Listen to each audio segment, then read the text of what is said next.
Basta araw ng Friday ay nakakatuwa dahil matitikman namin ang aming gustong kainin. Mayroong sisig, merong alamang na may baboy. Ayan o, sarap-sarap. Siyempre, tapos rice, bumili na rin ako ng rice kasi tinatamad akong magsaing ngayon.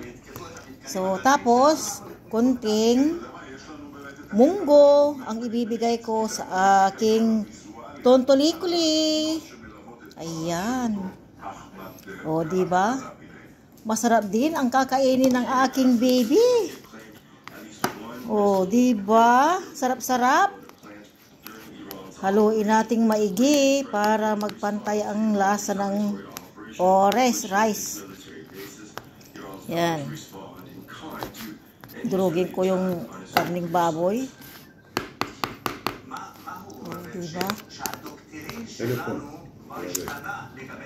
O, ayan.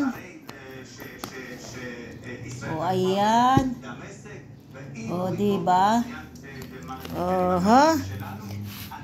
Sandali lang at meron akong o ayan, ibibigay ko na sa aking baby na si Tonton. O ayan, Ton, halika na. Your food is ready. O diba? Ayan ang aking tontoliko. Sige na, huwag ka nang mahiya. Sige na, kaya na, bye-bye. Bye-bye. Sige na. Ay grabe ka, Tonton. Sige.